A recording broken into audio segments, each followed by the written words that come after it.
RTL Matin. 7h43, l'invité d'RTL Matin. Et Thomas, vous recevez aujourd'hui la secrétaire générale de la CGT, Sophie Binet. Bonjour et bienvenue sur RTL, Sophie Binet. Bonjour. Tiens, pour rebondir peut-être sur ce que vient de nous dire François Langlais, est-ce que vous allez investir, prendre de ces bons de 500 € pour financer l'économie de guerre ? Pour ça, encore faut-il avoir de l'épargne. Et le problème, c'est qu'il y a la moitié des Français qui n'ont pas d'épargne. Mais vous, ça vous intéresse ou pas ? Vous trouvez que c'est une bonne démarche ? Ou c'est une erreur de vouloir réinvestir en urgence dans l'armement de défense, là, comme on le fait ? Écoutez, il faut bien sûr qu'on assure la sécurité de l'Europe. Ce qui est scandaleux, c'est cette théorie de l'économie de guerre où on nous fait un chantage sur les droits sociaux, les libertés et le financement de nos services publics. La ficelle est un peu grosse avec une démarche clairement opportuniste du patronat et du gouvernement. Et moi, ce que je constate, c'est que tous ces discours bellicistes ont une conséquence, un résultat, c'est de faire exploser le cours en bourse des majors de l'armement qui se portent très très bien. Par contre, pour les salariés, c'est pas pareil, puisque à Thales, les salariés sont toujours mobilisés pour une augmentation des salaires et contre 1000 licenciements qui sont prévus à Thales alors que leur cours en bourse flambe. Donc la CGT porte la nécessité de mettre en place un pôle public de l'armement. Et ce que nous suggérons au gouvernement, c'est de commencer par sécuriser notre souveraineté industrielle, à commencer par Vancorex. Eh ben non, pas du tout. Il était à Bergerac, dans une usine de production de poudre, Eurinco. Il dit ça permet de faire monter en puissance notre capacité industrielle. On va même avoir des relocalisations. Oui, il faudrait commencer par éviter les délocalisations. C'est ce qui se passe à Vancorex. Ça fait 6 mois que la CGT alerte. C'est une plateforme chimique avec 5000 emplois qui sont en train de disparaître. C'est indispensable pour notre souveraineté industrielle. Et le gouvernement refuse de lever le petit doigt. Les salariés ont fait un projet de société coopérative. Nous prenons nos responsabilités. Maintenant, il faut que le gouvernement accompagne et que la Banque publique d'investissement investisse dans cette société coopérative. Il y en a assez d'avoir des grands discours et que les actes soit en décalage complet en matière d'industrie. Venons-en au conclave sur les retraites, Sophie Binet. Mécontente des propos de François Bayrou sur l'impossibilité de revenir à un âge légal à 62 ans, la CGT a séché la réunion d'hier. Est-ce que cette absence est définitive ? Est-ce que pour vous, le conclave, c'est fini une fois pour toutes ? Je pense que le patronat et le gouvernement ont enterré le conclave. Donc vous n'y retournerez pas ? La CGT est toujours ouverte pour toutes les discussions, mais pour que ces discussions soient efficaces, il faut 2 conditions. La première, c'est que le sujet doit être clairement défini. Pour nous, le sujet, c'est comment on finance l'abrogation de la réforme des retraites. Et puis la deuxième condition, c'est la méthode. À la fin, quel que soit le résultat, accord ou pas accord, c'est la démocratie qui doit trancher. Et donc, les députés doivent avoir la main. Pourtant, hier encore, le ministre de l'économie, Eric Lombard, disait « Je pense qu'un accord est possible ». Ça veut dire qu'il reste quand même une voie pour la discussion, il reste une voie pour la négociation ou pas ? Ou alors, c'est quoi ? Chacun raconte ce qu'il veut raconter, ils sont en désaccord entre eux, le gouvernement vous mène en bateau, vous avez quoi comme impression ? Que depuis le début, le gouvernement fait tout pour nous mettre des bâtons dans les roues. Depuis le début, la CGT dit que c'est mission impossible. D'abord, le gouvernement a refusé de bloquer la réforme, ce qui aurait permis d'éviter que la catastrophe continue et de mettre les compteurs à zéro. Ensuite, le gouvernement n'a pas bien cadré les choses et n'arrête pas de changer son cadrage en cours de route. Et puis là, c'est le coup de grâce, la goutte d'eau qui fait déborder le vase, avec le Premier ministre qui trahit sa parole. Il avait dit que c'était sans totem ni tabou. Et là, il nous dit qu'en fait, il y a un tabou, les 62 ans, alors que c'est la question centrale. Moi, je veux le dire ici solennellement. La question des retraites, c'est pas un sujet de politique politicienne. Parce que... Justement, alors pourquoi déserte ? Il y a Marie-Lise Léon, pour la CFDT, disait « J'ai l'impression d'être la seule adulte dans la pièce ». Elle dit « Quand on va parler d'usure professionnelle ou de pénibilité, il faut être là, il faut discuter, il faut essayer de faire bouger les choses. Est-ce que c'est pas contre-productif pour les salariés, pour les travailleurs, de ne pas participer à ces discussions-là ? Écoutez, je crois qu'on n'est pas dans une cour d'école et qu'il ne faut pas se tromper d'adversaire. C'est le gouvernement et le patronat qui ont malheureusement torpillé le conclave.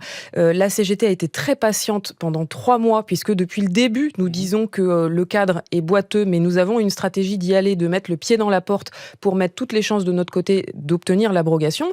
Maintenant, on ne peut pas mentir aux salariés. Non seulement c'est pas dans ce cadre tel qu'il est défini par le gouvernement et le patronat qu'on peut gagner l'abrogation, mais en plus, ce que veulent maintenant faire le gouvernement et le patronat, c'est que ils veulent mettre en place une nouvelle réforme des retraites. Et ils nous parlent de reporter encore l'âge de départ, de revenir sur le dispositif carrière longue, et donc de mettre en place des reculs pour les salariés. Patrick Martin, le président du MEDEF, donne une interview aux Échos ce matin, il dit pas ça. Il dit il veut relancer les discussions sur de nouvelles bases et travailler indépendamment du gouvernement. C'est ce que dit aussi la CFDT, qui veut plus appeler ça le conclave, d'ailleurs, elle veut appeler ça le village retraite, en s'affranchissant de la lettre de cadrage de François Bayrou. Est-ce que là-dessus, sur le village retraite de la CFDT, sur le fait de tout recommencer sans le gouvernement, vous dites banco, on essaye? Oui, on est prêt à ça.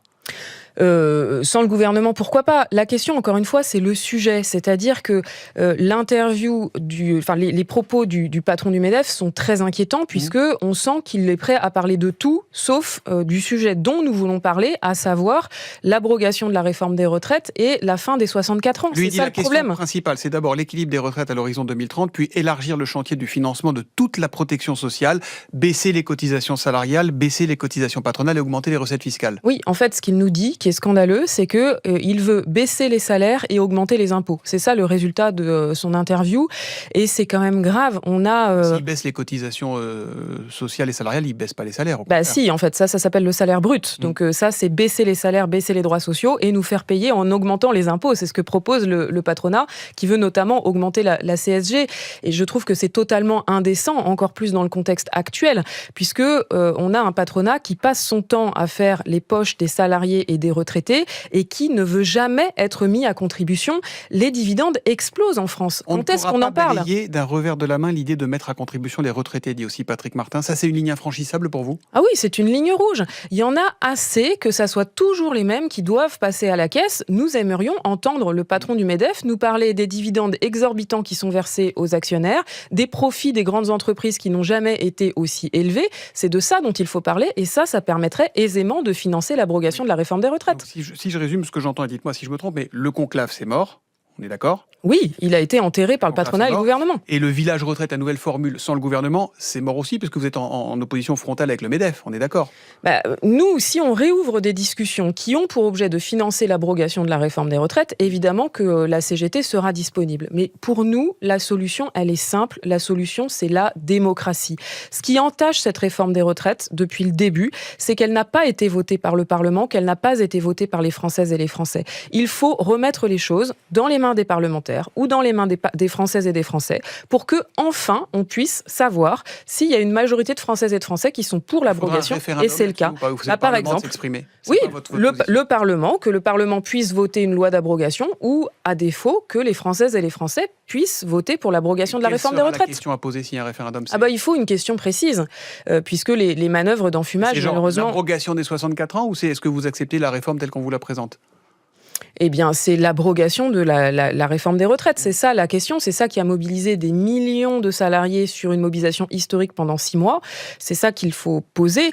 Et nous appelons les salariés à se mobiliser puisque seul le rapport de force permettra d'obtenir l'abrogation. Et donc à manifester. À propos de manifestation, est-ce que vous participerez demain à celle organisée contre le racisme et l'extrême droite un peu partout dans le pays?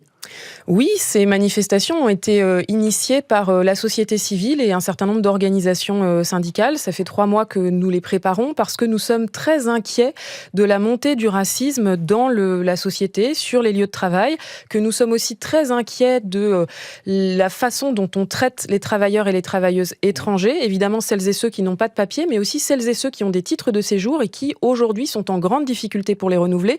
C'est plus de 3,5 millions de travailleurs et travailleuses étrangers qui aujourd'hui sont en grande précarité, en grande difficulté. C'est scandaleux. On a beaucoup parlé de ces manifestations du 22 mars avec les affiches de LFI qui ont ciblé des personnalités. Il y a eu celle sur Cyril Hanouna, Pascal Praud. On peut penser beaucoup de choses d'Hanouna ou de Praud et on n'est pas obligé d'en penser du bien. On peut penser ce qu'on veut de Nathalie Saint-Cric ou de Christophe Barbier qui ont été ciblés eux aussi par des affiches dans une campagne précédente.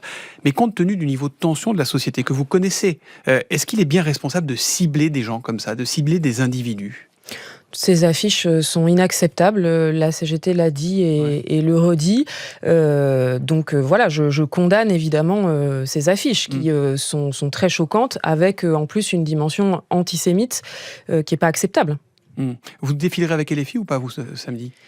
La manifestation, elle est organisée par les associations, les organisations syndicales. C'est nous qui serons en tête de cortège. Et ensuite, il y aura les personnalités qui le souhaitent, qui s'associeront à la manifestation et qui seront derrière nous. Vous avez dit que ces affiches sont antisémites. Pourquoi aujourd'hui, dans ce pays, la lutte contre le racisme et la lutte contre l'antisémitisme ne sont plus capables de faire cause commune ? Tout à fait, c'est un vrai problème. Et donc, tout à l'heure, nous allons faire une grande initiative et une conférence de presse avec l'ensemble des 8 organisations syndicales syndicale pour lancer notre campagne contre le racisme, l'antisémitisme et la xénophobie que nous allons porter sur tous les lieux de travail parce que effectivement, on ne peut pas mettre les combats en opposition. On ne peut pas lutter contre le racisme sans lutter contre l'antisémitisme et vice-versa. Il faut arrêter de mettre les sujets en opposition, c'est très malsain. Donc c'est terrible de devoir poser cette question en 2025, mais les Juifs seront les bienvenus à la manifestation de demain? Parce que les Juifs, eux, n'ont pas été toujours très bien accueillis à la manifestation sur les droits des femmes le 8 mars. Il y a de nombreuses associations qui luttent contre l'antisémitisme, qui appellent à cette manifestation de demain et qui seront dans le carré de tête avec la CGT. Merci Sophie Binet d'être venue ce matin sur RTL. À suivre Philippe Cavry.